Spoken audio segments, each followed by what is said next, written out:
was saying when we got on, like, you literally have been on my like metaphorical vision board with competing, like, because I mean, like, I got back into the sport in 2020. And I mean, like, gosh, like seeing how you were taking the stage and seeing like just the muscular development and the conditioning too, which like I'm such a fan of. Thank It's you. been so inspiring. And then also it's like the reason really I reached out to bring you on is like you're not just freaky and elite at bringing that look. Like you've also been versatile in adapting that look to match what the judges want. And yeah, I mean, really with that, I guess I should kick this off more formally. You guys, welcome back to the Self-Selecting Podcast. I'm your host, Corey Hagman. Today, we are joined by Allison. Thank you so much for doing this. Like, I'm so pumped to talk to you today. Thank you so much for having me here. I'm super happy being here actually because I honestly watch all your reels. I listen a lot of podcasts you do because I like the way you speak openly about things to educate people. So I'm super happy being there. Thank you. That's so sweet. And that means a lot. I really hope that like with the content I put out, like something I try to do a good job of, or at least like police myself, is making it very clear, like there's no judgment around specific use, or even individuals who are less risk averse, who are okay, you know, potentially rolling the dice. But I think like with where we are in our sport, I think this is something that we can't really ignore, is more common practice now. And there's a lot of people even earlier on into their competition journey that are more eager and I would say even encouraged by their coaches to consider PEDs at such an early start to their career. Yes, that's point. That's true. I noticed Yeah, that also. I guess so. When we look at the current standard of bikini, and I know I kind of jumped right into, you know, what we were talking about off camera is like really the evolution, because I think this like plays a really big role in your decisions around like where you've taken your physique.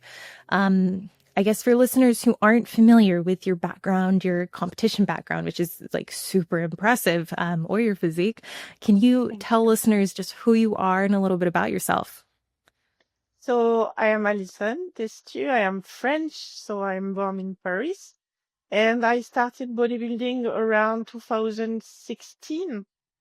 So just before that, in fact, I started playing with the coach of my husband because I was not super great at the health point of view.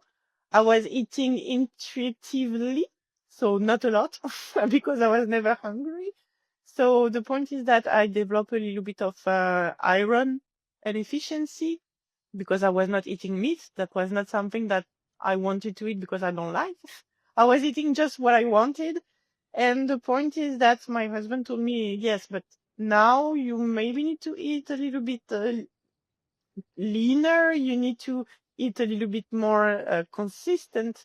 You need to be more consistent. So it was already a men's physique. So I just start a diet plan with his coach and actually I lost weight eating more. And I was like, how it's possible? And my levels of iron just went back in range and I start exercising and I seen my body changing in the 3 first weeks. And I was, oh, it's crazy because I did some gym session before, but like random girl. And I was not seeing any change because of course there was not the diet, not the water, nothing. And I was like, okay, gym is boring. But I seen everything result in less than 3 weeks, and I was okay. I think I like this sport. And 8 months later, I was on stage in Portugal in the other federation, the one that was a major federation in Europe, and I've ended at the 6th place on 10 girls, and I was looking like shit. Posing was not good. Makeup was bad. The hair was bad. The shape was bad. Dry, but very bad. And I was okay. I will try another one and just see if I can do better. And after this, I finished pro in that division, and then I switched to NPC. I got my pro card at my first NPC show, and then two Olympia qualification on the first year of being pro, and then one invitation of for the Arnold, Ohio. And I was like, okay, I was not expecting that. That was not my dream at that moment. I just wanted to do better than the show before. So here is a little bit about myself. No, and thank you for that. And realistically, when I think back, the Arnold, that was the blue bikini, right? Where you were Yes. like, that's the before picture you use in reference in a lot of your posts recently. You're showing like that was your favorite look. That was the look like you generally prefer. Yes, exactly. That was it, because I was feeling like full potential.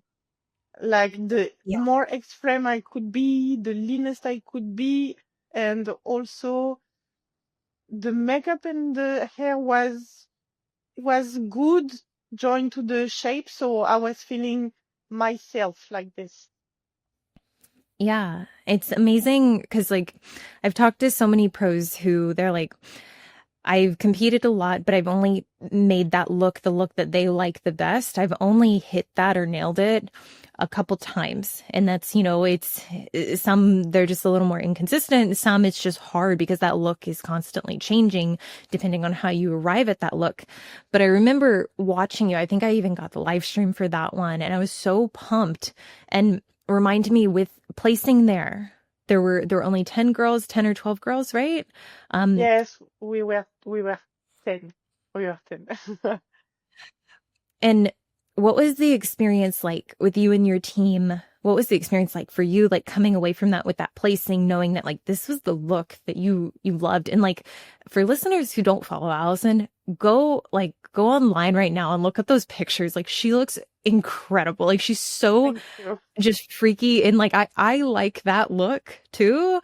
But it's Thank like you. it's so hard to achieve that. Like it's really a testament to, I mean, to all the work that you've done. But walking away from that, um, I guess what was the experience like? How did you feel about the placing, obviously being competitive, and what was your feedback? My feedback it was that I was too much everything. Like too dry, too much upper, too much extreme, too much.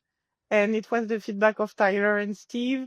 And actually, when I saw the reel that Jilko sent me, I was like, this is me. I was not expecting to get that look, actually. I was expecting being normal, because the point is that when you are European, the only vision you got of the USA girl is what you see on Instagram. So when I was comparing my pictures to the pictures of the girl on Instagram, I was matching. I was I was not like too much. But when I went on stage with the supposed look next to them, they were soft, and I was like, oh, so we prep according to the Instagram pictures, but in fact, this is not reality at all. Like, I was not flexing anything, but we compared my checking to their picture when they are pumped in the gym before the peak week. So in fact, it was the opposite. But I never felt bad about the placing because I was so proud of the look. So I was, okay, it's too much, no problem. The point is that my coach felt so bad. Like he felt like he ruined my life. And I was with my coach. I am with my coach since more than 10 years now, with a break for James of 3 months. But he felt he ruined my life because it's one of the most prestigious show. And he told me I have failed. And then in I think he's been very sad for a long time. Ugh. Yeah, I mean, to carry that weight and like to want you to be happy with the look, but also for it to objectively be rewarded. Like I can definitely understand and empathize where he shoulders a lot of that responsibility. And that I kind of think that bridges well into, where I want to take the conversation around since those showings, because you competed, I'm trying to think back on your story. I know you talked about like the improvements you made and the specific changes, but from that, Tyler said you're too everything, too conditioned, too freaky, too X-frame, which like, oh my gosh, your delts, like you're just like the X-frame you have is like incredible. It's like Thank you. really, very elite, but it goes to show is like when we talk about bikini and like how structure can be a benefit, it can also be something that you have to tailor accordingly because too much, like for instance, like the clavicles, like I have very like broad clavicles. So I know like for my delts, the bigger they get, the less balanced I look top to bottom. And for narrow hips, that's also like something I have to consider even if I'm in a build is like I can't just keep adding more muscle to the delts and even the rear delts from the back. That can also take away from that overall balance, not even getting into the conditioning side of it. So when you look at coming away from that season, I guess we'll fast forward to this season because you spent about 2 years, right? Changing the physique, like rebuilding from really from the bottom up. And I know there was a point where Yes. you were considering doing wellness. Exactly. Yes. Okay. Walk me. I can go into the details for that. So, Yeah. Yeah. after my coach felt like he messed up of the Ohio, we tried Pittsburgh and New York. So I have done, sorry, the first call out and we have modified few things, but Tyler were a little bit happier with the package. So they put me 6 at Pittsburgh and 7 in New York. And then we try again at the second season, but I injured myself, so I could not train correctly because I injured my waist. I had a diastasis recti. I don't know how it happened, but I could not control my core anymore. The muscles were not responding. So I had to change all the workouts and everything. We did the Arnold the UK and I did not place good. I did 8th. We did the Yamamoto in France. I placed 3rd, but we never figured out how to fix the look again to get another qualification for the Olympia. So I was like, okay, maybe my structure is maybe too wide for bikini. So I should try to see and explore if I got the potential for something else. Because with wide clavicula, I was thinking figure, I know it, but I might have too much hips for figure also Mm. because my hips are wide. So I was, okay, maybe if we stop upper body and we try to grow the legs, maybe wellness in many years would be possible. But the point is that I tried 8 months and I have very thin joints, very thin bones, very long legs. And I was like, okay, I think my knee is going to break. Even when I'm not carrying a lot of weight, it's like they're crispy. So I was like, might be complicated. And also I did not want it to push my limits, if I can say that, all the year round for a division like wellness. Because for some wellness who got the genetic and the background, they can relax in off season. But for someone who don't got the genetics, don't got the background, and want to compete before 50 years old, they might have to get a little bit of help all year round. And that's not a choice that I was ready to make because I don't want that. I don't want that. So I changed my mind. And then all 2024, I had to undo everything that I've done. So I failed at every show. Not failed, but I was often first call out, but never make it to the qualification. And the feedback was too much hips, too much hips, too much hips, too much legs, too much hips, and too much legs compared to the glutes. So the glutes don't have enough projection compared to the legs. And I was like, so we changed everything again. And in 2025, in the FIBO, right now, Tyler told me that's the best Allison I've ever seen. Even when I was before the transition for the try of wellness, he told me that's the best ever. So stay like this, keep on track. Just need a little bit more upper glutes because we can see it's been a little bit like flatter. Of course, we try to unbuild everything, so I lost the glutes also. But I'm happy. Finally, we have something. Yes. Yeah, no, you're definitely off to the right foot or off on the right foot with this season.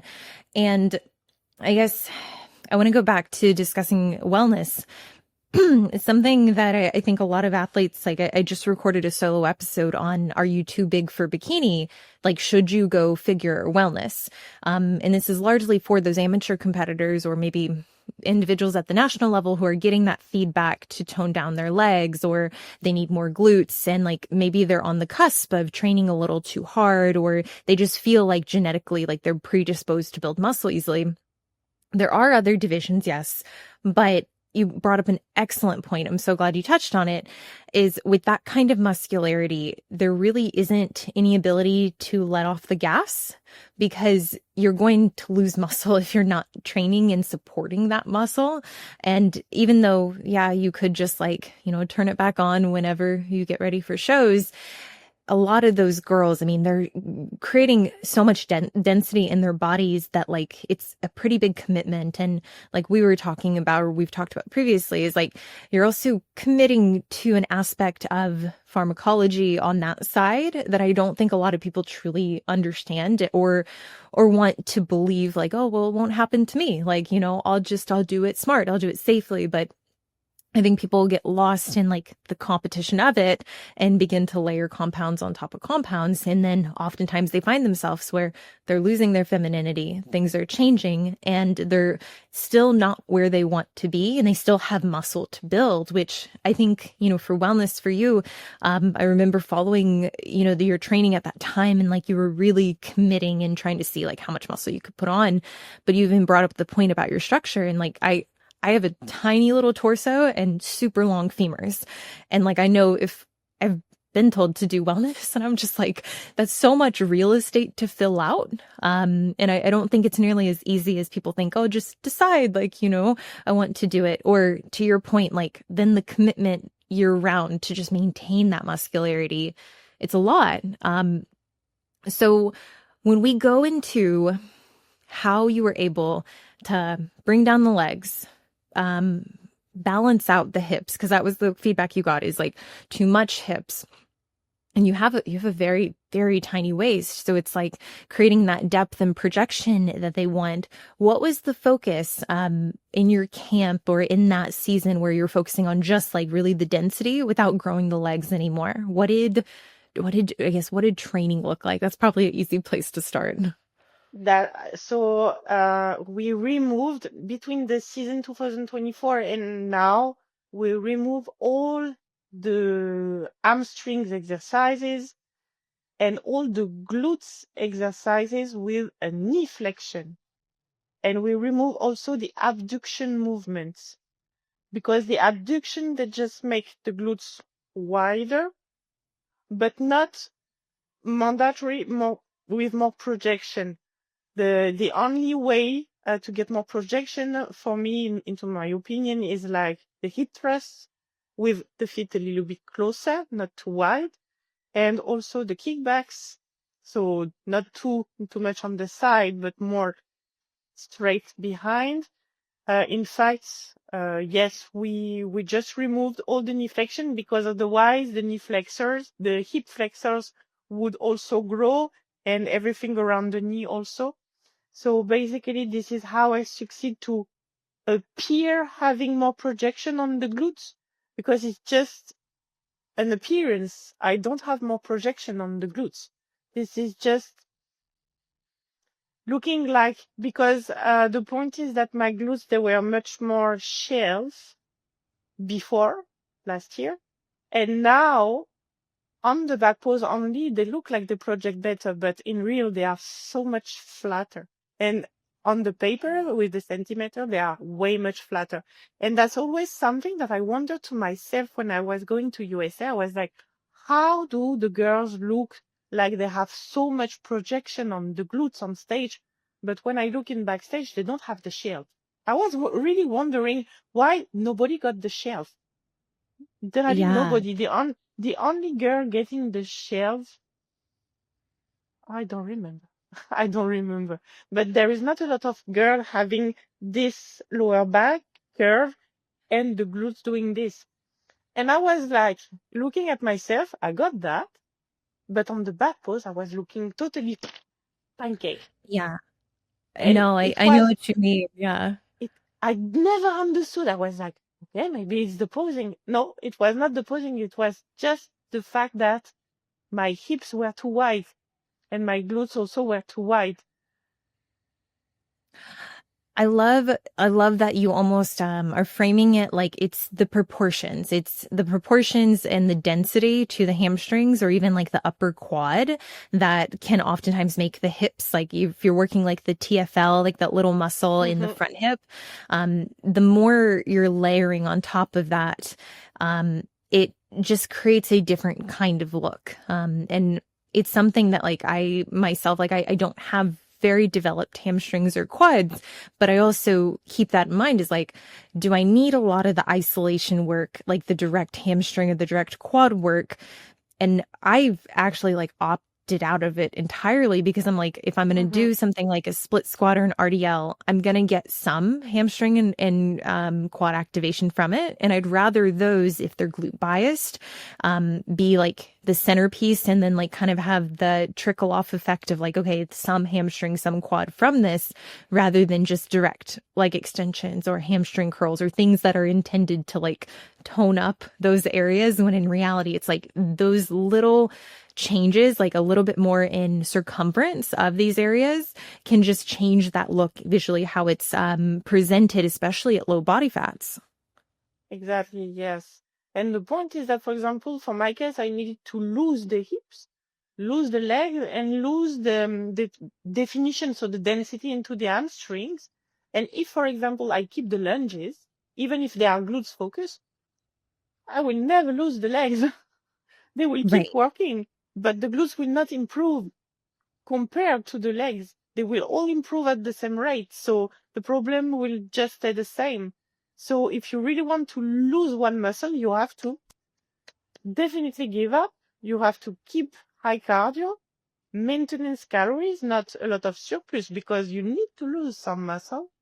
And then when you lose enough muscle, you have to adapt the macros. You have to push a little bit more the calorie on glutes day, for example, without knee flexion or things like this. But it's all very tiny parameters to change the aspect of the muscle than the aspect of the back pose. It was a total nightmare. Like honestly, it was nightmare because there was my husband who does my training. There is my coach who does my uh, meal prep and cardio, and he decide which type of training we do. And there was me like saying, no, okay, I need that. And we were the three of us deciding together, but it was a nightmare. Nightmare. I can imagine. No, and I feel like it's a conversation that I have with a lot of clients who, let's say, their glutes are very underdeveloped or their legs are very underdeveloped to the point it's like maybe early on you can get away with less specific training, but we should still keep this in mind. We should still understand like correct positioning and the function of these muscles. Or sorry, like function at like, let's say the hip or even like the pelvis to ensure we can recruit the glutes, not just simply like going in and doing it because you saw a girl online doing it. Like Mm-hmm. making sure that like you were actually having intention in the training session and that you know what it feels like when you're not working the right muscle, which you brought up the measurements, which I mean, listeners know, like I'm a really big fan for myself and for clients tracking, yes, the scale weight, but then also making sure that we're noticing trends in the circumference of the hips and then really even like the glute fold. So like right at like the bottom of the glute, kind of where we're going to see the tie-in for most people. That's typically where I lose fat. That's the last place I lose fat. Same, So I same. need, right. And I need to keep an eye on it so that if it's getting bigger, I also need to compare that to the calipers. So like how much is it fat versus muscle so that I can make those decisions around whether or not to continue pushing food or whether it's time to pull back. And I just love how meticulous you've been, really, and how open and vulnerable you've been with these changes, because you're very honest that like, hey, this isn't easy. And this is not your first pick. Like you would bring a different look if you could, but that's not what's being rewarded. And I commend you on that because I think a lot of people can get lost in like, I want to look the most extreme or I want to look the way that I want to look. And they forget that like, you're going to be judged based on the criteria. And at the pro level, they do have looks that they want for you, or they have looks that they're a little more partial to. So being able to take that feedback and implement it. And I mean, like I thought you looked so good, at FIBO. Like, I mean, I was really, really gunning for you. And I thought like, for sure, like it was going to be tough. Evie looked great, but you know, like, and sorry, I guess I should say huge congratulations to her for the win. But I was just really impressed with your physique and the changes that you've made, because it's one thing if you're just like, yep, this is how I need to show up. Like Ashley Kay, very consistent. She shows up and she has like those things that I would say largely like dialed in. But when you're an athlete like yourself, or even like myself, where you're just told like, we need big changes here for you to do well, Yes, it takes longer. exactly. The point is that I knew when I saw that Evie gonna join, because I think the decision was last minute. She's my friend, so when I saw her coming, I was happy, but I knew the end of the story. I knew it. So I was like, "Oh, okay, it's sad for myself." But I know she got the right look since a very, very long time. She got the look she know. And me, I'm still searching since ages to find the perfect look. I still not having it exactly, because now we want a little bit more of upper glutes.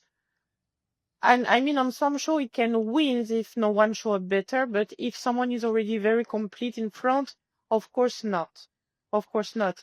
And also Ivana for being with James. James knows exactly who need what uh, on which show. And this is something that with my coach we have to learn together, because we don't have the experience. We don't have the experience. So we are searching together the answer to our questions. It and it sounds like to me like you're very open to that feedback, even if it is different than what you'd like to hear or what you've heard in the past, which I think for listeners that can be confusing, when an athlete places differently, like better or worse, when virtually they look similar. And that's an aspect that I kind of want to talk about with the next few shows you have lined up. Um, is the plan, yes, like bringing up the upper glutes for sure, but is the plan to emulate as much as you can from this past look, or are there changes that you want to make? Ha, very smart question. Because actually, now that I'm already stage ready, it will be almost impossible to bring up the upper glutes. Almost impossible, because I would need to be into a comfortable amount of body fat, I think, to bring up one muscle. So it will be impossible. And the challenge now would even be to keep the upper glutes I already got. That would be the challenge, because no matter my choices on how I do prep regarding protocol or something, I always lose muscle very fast. Once I am stage Mm. ready, I cannot last long. There are some girls who succeed to maintain the shape for 25 shows easily. This is literally impossible for me. And I think I'm going to put the light on, but I think this is something totally impossible for me, because I got a very fast metabolism. So, for example, today, I sent my check-in for my coach, and my shape start to eat himself alone. I can feel it. I can feel it. So I think I'm getting flatter, and the muscle will stop to respond very soon. Even if I am eating 2,400 calories, my body feels like it's eating 1,000. So I don't know. I don't know. Let's see the decision, but yes, I'm going to try to maintain the look because I don't know if anyone will be as complete as Ivana at my next show. So it might be enough. But for Olympia, we need to improve. I love that you're so transparent about the limitations of improving during a season. And this is something I've kind of struggled with, seeing so many pros make claims that they can build muscle during prep. They can add 5 pounds and they're still like bouncing between shows, because physiologically it's like you're not going to. And even with enhancements, like this is something I do try to educate individuals on, is that like if you include, let's say, even a very modest dose of something like Anavar, 5 milligrams, okay, you have it in closer to the end of prep. And I am speaking more like globally, like hypothetical. If you put that in, your weight's going to go up. It's going to go up a few pounds, and probably immediately, even like doing nothing differently. And then as soon as you remove it, you're probably going to see that same weight come off just as rapidly. And that to me is like almost the confirmation, like that wasn't muscle gain, even as much as you wanted it to be, or it felt like it. And that's where I see so many girls who come to me, they're like, let's start a build phase. And like, maybe they already have anabolics in place. And I'm like, okay, we need to remove this because we kind of need to get a better sense of what you're able to accomplish at baseline. And almost immediately their weight will drop. They'll start looking flatter. They'll start seeing, I would say, like generally negative, unwanted changes to the physique. And they're like, I think something's wrong. And I'm like, no, it's just that you didn't build muscle. Like you had an anabolic that it enhanced the look cosmetically, which I've been very open with my use of Anavar. I've only used it in a contest prep close to show for that cosmetic enhancement. But it's also with the understanding, like, muscle's not really coming on. Like it's going to pump me up and it's going to make me look a little bit denser. But even that, there's limitations to what it can do. So I think it's important, like, in this conversation, I love that you talked about that, as like, or talked about specifically the limitations that you can, that you're running into with your glutes, is like, that will be something you can do in an improvement season. But right now, like, the only thing you can accomplish is like continuing to be consistent with what you have and then preserving muscle, which is oftentimes, I think it should be the priority. Exactly. In fact, preserving muscle on me, it's super complicated because, yes, one stage lean, even if I don't know how I can explain that, but that's the reason why often I don't do the reverse diet, because the reverse diet is so slow and so progressive that my body just want immediately a lot of food to preserve the muscle. So I can even lose muscle in reverse because I don't eat enough. So that's often why at the end of the year I do one week free meal, because I need my muscle to feel it very quick. Otherwise, it's so slow, very slow. Okay, the body composition is better with a reverse, for sure. But the muscle, they don't like that. I did it already, but it's not looking great. Not on me. Not on the fast metabolism.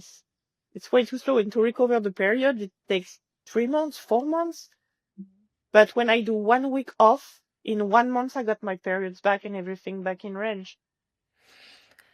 I love that. And I didn't expect our conversation to go this way, or this to this area, but I completely agree. It's like I almost frame it like, when you finish a show, you can extend the diet by reversing. And for listeners who aren't familiar, like a reverse for most people is going to be defined as like very small incremental increases. So like maybe it's 50 calories, like some will even do like 100 calories, but then it slows down each week as you build up. But I almost see that, you're right, as like an extension of the diet, which like in the case, like myself, or in like your case, where you have someone who doesn't necessarily need to get leaner, and like putting them even, even just slightly higher, it's like, that's still not going to be enough. And if anything, they'll burn through that because now they have a little bit of fuel for training.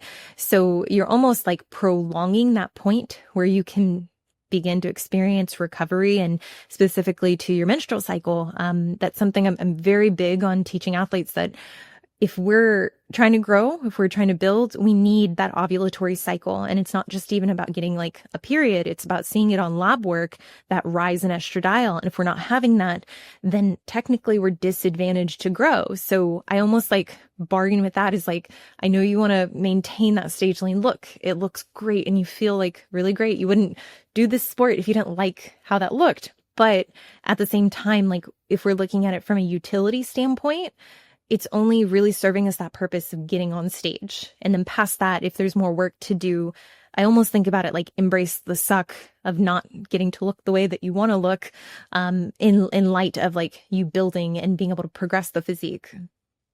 Exactly, exactly. And the point also is that for a pro athlete, for example, if for example you recover your periods after 4 months, 4 months is usually it's the max of the max for your off season, and then you have to go back to prep. So you just recovered or not recovered yet the period, and you're already back to prep. It's not good, not good at all. Exactly. Literally not No, good at no. all. And it does make it hard too, for athletes who are trying to do this efficiently.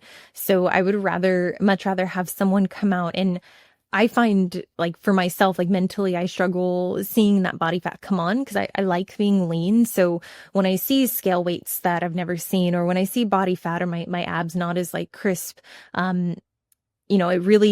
it's a different kind of discomfort, but I think that's also part of being a professional when you do have that much muscle to build is accepting that like, hey, like this season can go really well, but it's going to need to be pretty structured and you're going to need to, I mean, like I found the most success executing almost like I was in a prep, like, yes, a little bit of flexibility, but reasonably like I was making sure I slept enough. I was making sure I wasn't like doing things that would impede building, which for some people, their definition of like a improvement season or a growth phase is much different. It's very 180. It looks much different than a prep. So it's like, well, yeah, we can't really be upset that we didn't get the results during that season because you weren't treating it like a professional. Exactly. For my off season, for example, I do everything like in prep. There is not one single gram more than what I'm supposed to do. I'm not having a flexible diet plan, so I don't work with macros. I just follow the plan of my coach.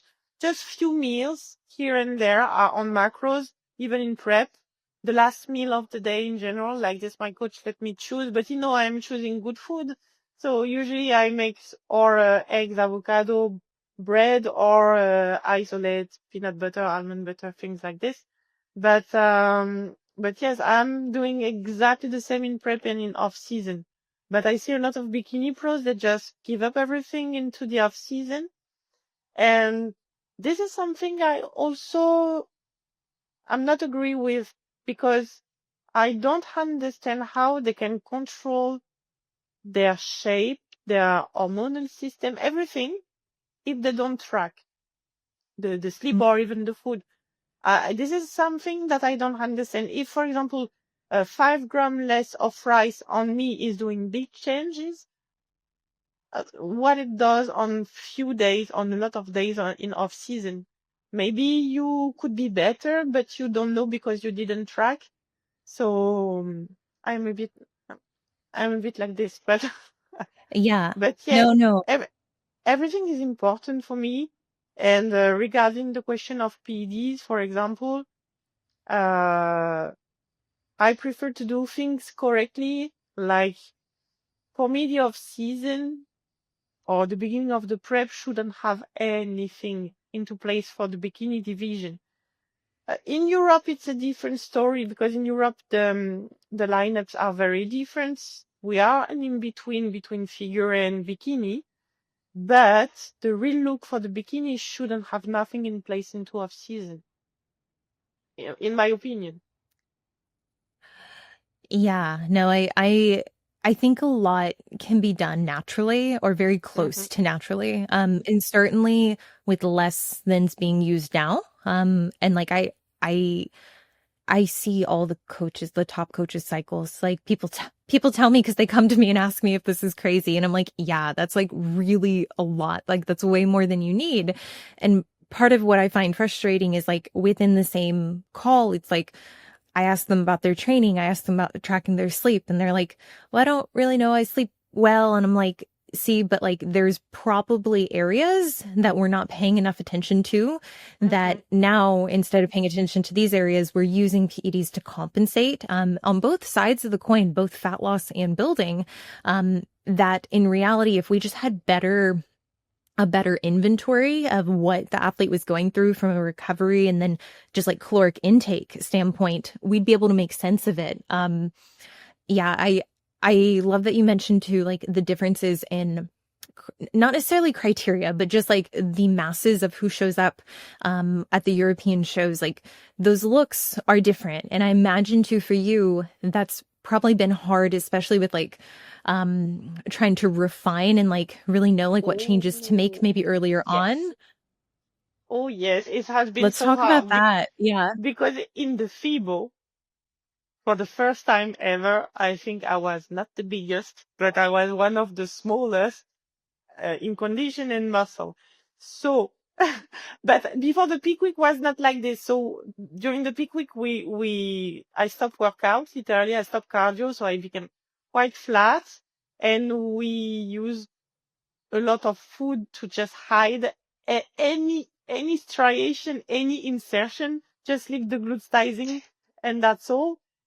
And actually on stage, when I seen the others, I was not scared, but I was like, ooh, they are quite big and dry. And I was like, ooh, I don't know. I don't know if it's gonna pass. And the fact that it was Tyler and that he put me second, I was a little bit more confident because I know the look that Tyler does not want on me. But then he never analyzed the other girls. I know that for me, it does not want how I was in 2024. So I know I couldn't be better than I was. But my problem, my question was, will I be judged compared to the other girls or will I be judged compared to the Allison of last year that he saw and he said, still too much. So basically it was very fair. I'm super happy because the its feedback is literally clear as water. It's exact feedback I was thinking, a little bit more upper glutes because they were a little bit not falling, but not enough heart shape. And all the rest was good. I did not have any striation nowhere, not much veins. But yes, I was scared because the other girls, they were big. But luckily, they were too big. And that was good for me. That was good for me. Yeah. But but the point is that maybe with another judge than Tyler, I would have been the black sheep. So I wouldn't be, you don't look good enough compared to the other girls, so we put you. And that's the point. That's the small trouble we got in Europe, that the judgment is according to the lineup and not according to the standard. And that's why I wish Sandy or Tyler could come a little bit more often to Europe to just spread the word. Like, please, ladies, do that. But if they are not doing that, I am doing that. Ivana is doing that. We are trying to not educate because we are not better than the other Europeans, but we've been to the Olympia several times. So if we don't show the example of the criterions and what is winning, so how the other can follow?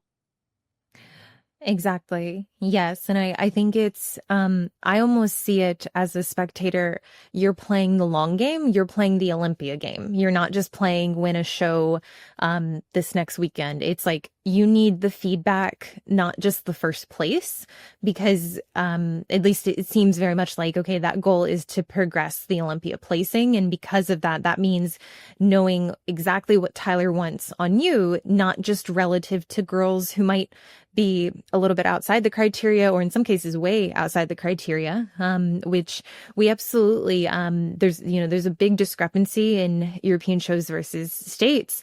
But then even like we'll see sometimes on the West Coast versus the East Coast, there are girls that are very hard who get awarded.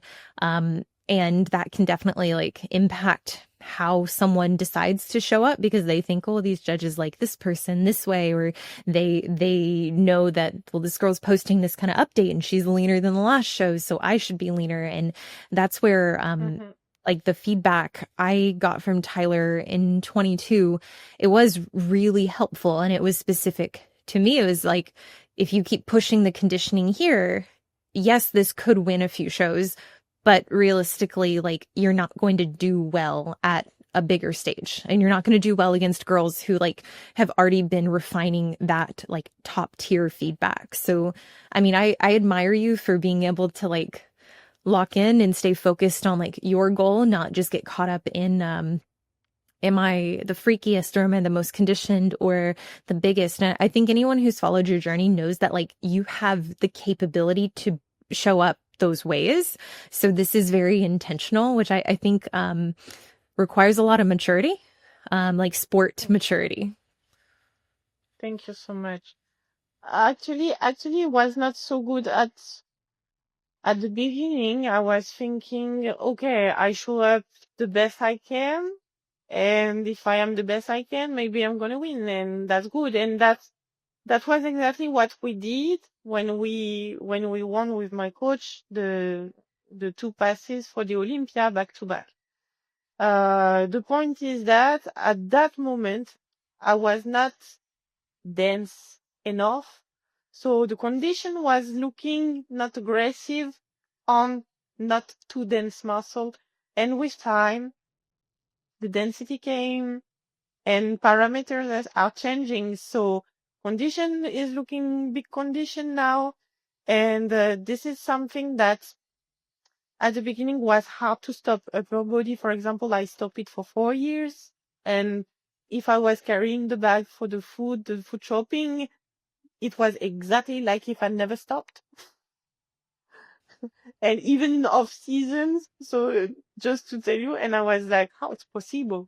And for example, the glutes, I'm still working hard on the glutes because my genetic is not to have very big glutes. They were pancake before and pancake forever.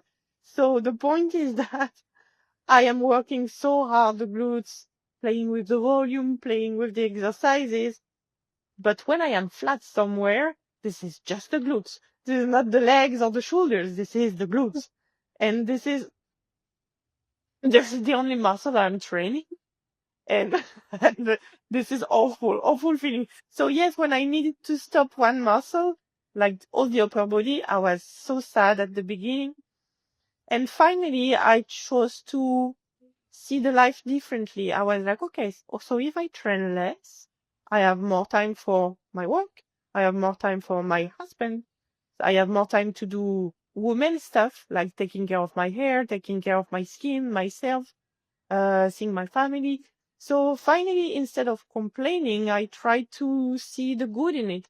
You are 35 almost, so you are getting older. You can rest more, sleep more, and just enjoy the life. So, but yes, first thing I was crying. I was sad. But then I started to change and I was like, okay. And in the FIBO, I was rewarded with the second. And I was like, oh, okay. So this is how it looks when you live a little bit more. You present a bikini package a little bit better. My face was better. I was looking less tired. My hair were so much better. Everything was more feminine. And I was like, okay, so this is how it looks like just to live.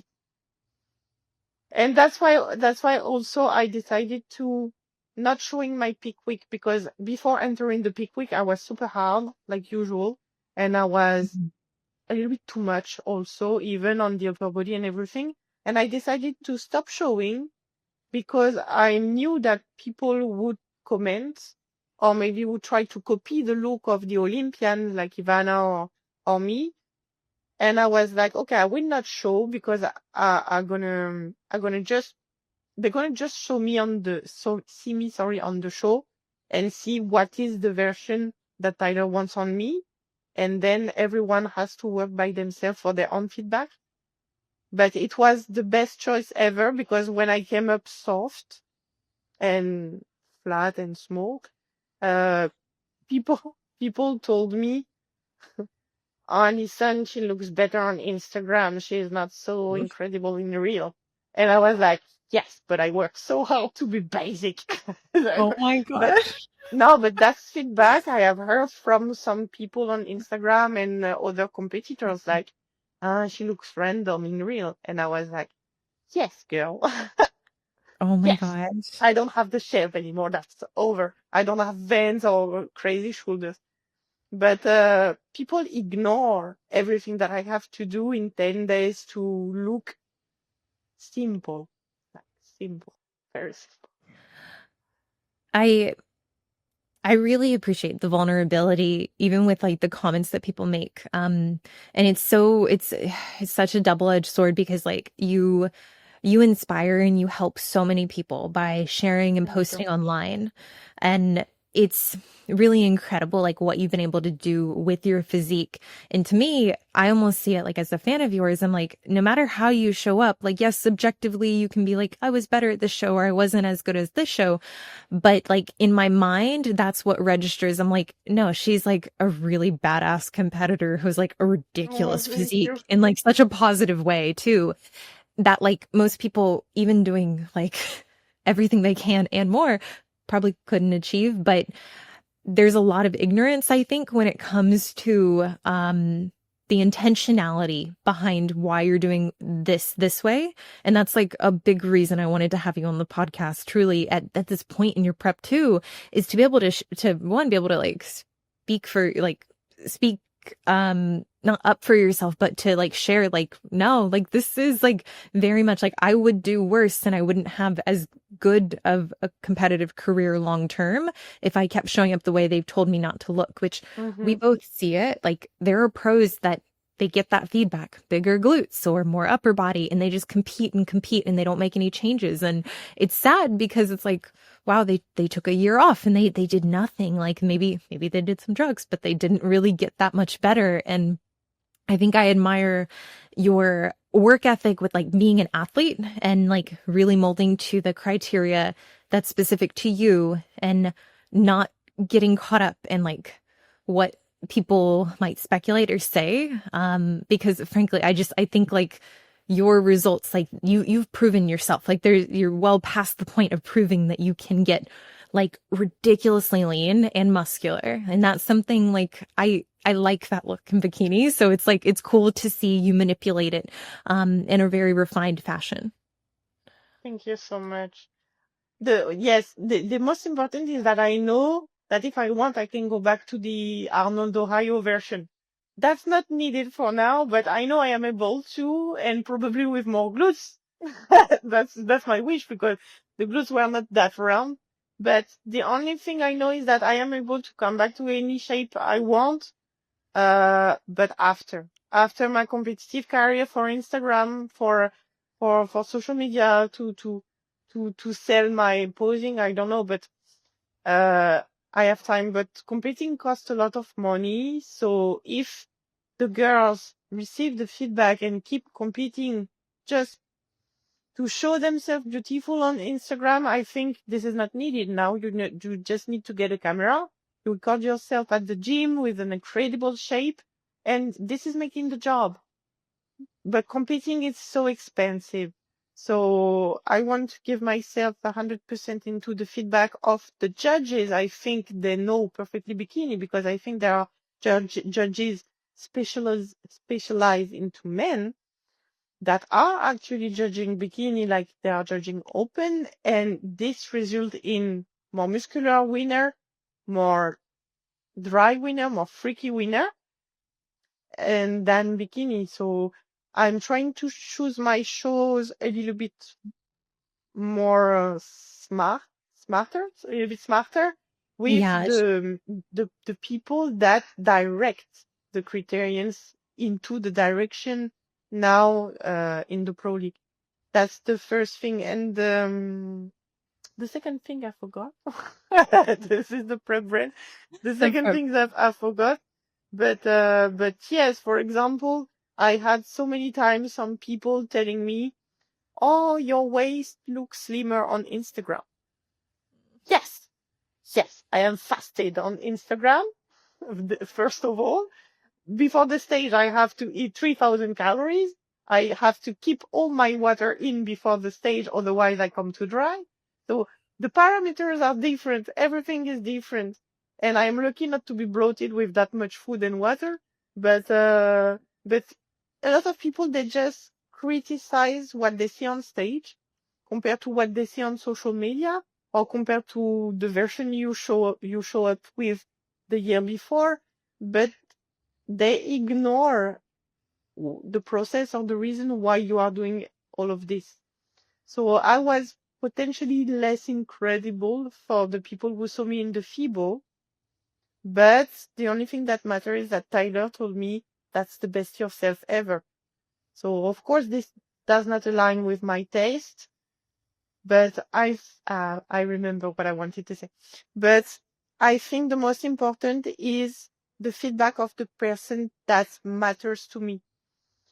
And I think I am so in love with this sport because I'm going to cry, be careful.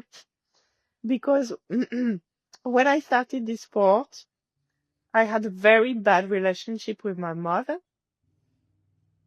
And since I started this sport, she saw I could be good in something. Like she was, okay, my daughter is very strong. She had a goal and she don't play bullshit. She just work and work even if she failed. And I think that when I started this sport, she started to see me as a person when before she was just treating me as a shit, honestly. Let's be honest. And since then, she even told me, you are beautiful. So that's nothing, but I think I do that because I want to matter. I want to make the difference for the person I care. Even if it's not bodybuilding the main topic, this is my way, I think, of existing. Proving that I can do something important. I didn't I cry, but appreciate I didn't cry, but my eye is a little bit wet.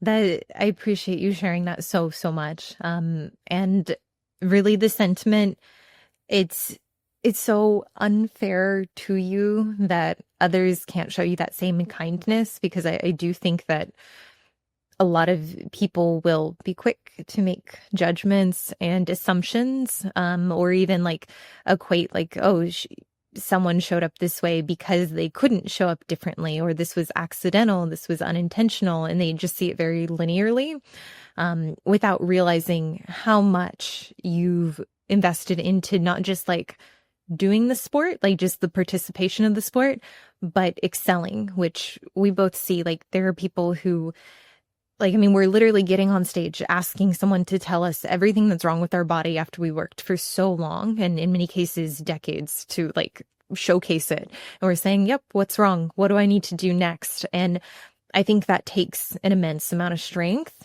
But it's one of the things that I admire about you is your ability to show up in the way that allows you to be objectively successful.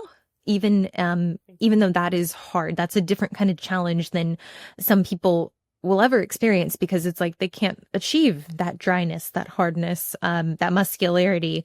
So I'm so excited for you, and I'm excited for this version that you're bringing, and the messages that you put out regarding, I mean, like just overall, like the discipline needed for this sport, and like trying to uphold that. Like you mentioned earlier about people being like intuitive in their off seasons, or just like swinging like wildly back and forth. And like, I think you are a good representative of the sport, for what it should entail in that standard. So, placing aside, like you've impacted my competitive career and my, outlook on this. And I know like I'm speaking for a lot of people that you've impacted. So, I thank you for that, but I know people are grateful because there's not as many pros that are as vulnerable as you about why they do what they do, how they do it, and are so forthcoming. Thank you so much. Thank you. The fact of hearing you are not enough. I like because Tyler said it was good, it was the best version, but I did not hear that part. I mentioned it because it's part of the feedback, but the only thing I hear is a little bit of upper glutes. Like, I mean, I could stay on the best part, the part that pleased me the most, but I'm focusing on the fact that I'm not enough. I'm not good enough still. So I think it's just keep me trying to impress people, and but I don't succeed to impress yet, Tyler. So I have to keep going. I have to keep going. But yes, I want just to hear for myself one day, we have nothing to say. I would be like, okay, hallelujah. But yes, let's see in few weeks, because I'm going to compete again in few weeks. But I don't know if I'm going to do more than this next show, because actually I'm dropping weight a lot, even if my food is really high and I see the shape start to fade a little bit. So, and because I don't want to push things, I prefer to stop after this next show and then work on the upper glutes for the off season if I don't get my qualification. Anyway, I'm going to work this upper glutes. But let's see if I can have the qualification or not. But even if I have it, I know my shape will not be enough, because it will not be better than in the FIBO. It will be equal or a little bit less, but not better for sure. I think it takes a lot of like athletic skill and maturity to be able to make that kind of assessment, to know that like the changes that are needed aren't going to occur by continuing to compete. And in reality, it's like the longer you compete, you might even create more work for yourself if the muscle is lost. So I'm excited to see you back on stage again. Thank you. I feel like I could talk to you for another hour. This was incredible. I'd love to direct people to go follow you, as well as for competitors. My goodness, like please, if you are not working with a posing coach, like hire Allison. You do the 15 and the 30-minute, right? I do 1 hour. For now, I do 15 minutes and 30 minutes because I decided to put a lot of people in before the next show. But usually I do 1 hour also, and I teach from zero. So I'm not just correcting a base of posing, but I'm teaching the girls directly to start with the front pose and things like this. Because I see a lot of posing teachers, they just correct the posing, but they don't learn. They don't make learn the posing. Except on face-to-face, but I'm trying to do it online. I think that's an incredible asset. And I tell all my clients, I'm like, there isn't really a time to start that's too soon. And this is something, working with a coach, like you walk away and you have the homework and you have to go practice it if you want to be better next time you work with them. And I mean, I looked at your posing honestly for even myself, and like your rates are incredibly affordable. They I'm sure will go up with your popularity, but like you guys listening to this, like you have the ability to get in with Allison, who is a top Olympian competitor, and just an incredible resource. So I would definitely take advantage of that. Was a top Olympian. Was long time ago. Now I need to, because it's 3 years ago already. Oh my I'm gosh. getting old. Like, we need to get back into the game. Oh, Yeah. 3 years ago. Where does the time go? I wanna encourage people to go follow you. What is the handle they can find you at on Instagram? Allison Testu, so it's ALLISONTESTU. Perfect. I will link that as well. You guys, thank you so much for listening. Allison, thank you so much for your time today. As always, I will see you in the next one.